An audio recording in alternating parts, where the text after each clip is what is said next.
കുട്ടികൾക്കും മുതിർന്നവർക്കും ഒരുപോലെ കഴിക്കാൻ പറ്റുന്ന നല്ലൊരു ടേസ്റ്റി ആയിട്ടുള്ള റാഗി കൊണ്ടുള്ള റെസിപ്പിയാണ് ഇന്ന് നമ്മുടേത്.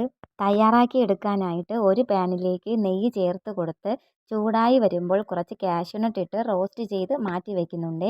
അതേ പാനിൽ തന്നെ 1 കപ്പ് അളവിൽ റാഗി പൗഡർ ചേർക്കുന്നത്. 4 മിനിറ്റ് നേരത്തേക്ക് ലോ ഫ്ലെയിമിൽ വച്ചിട്ട് വേണം റോസ്റ്റ് ചെയ്ത് എടുക്കാനായിട്ട്.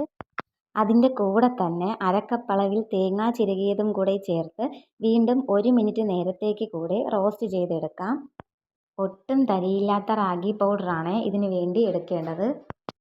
ഇനി ഇത് നമുക്കൊരു ബൗളിലേക്ക് മാറ്റി കൊടുക്കാം. ഇതിൻ്റെ കൂടെ തന്നെ നേരത്തെ റോസ്റ്റ് ചെയ്ത് വെച്ചിരിക്കുന്ന കാഷ്യൂനട്ടും കൂടെ ചേർത്ത് കൊടുക്കാം. ഫ്ലേവറിനായിട്ട് കുറച്ച് ഏലക്ക പൊടി കൂടെ ചേർത്ത് കൊടുക്കുന്നുണ്ട്. മധുരത്തിനായിട്ട് ശർക്കര പാനിയാണ് എടുത്തിട്ടുള്ളത്.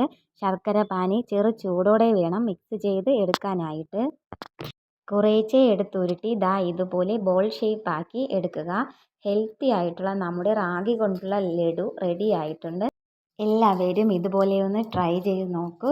ഇഷ്ടമായാൽ ലൈക്കും സപ്പോർട്ടും ചെയ്യാൻ മറക്കരുത്.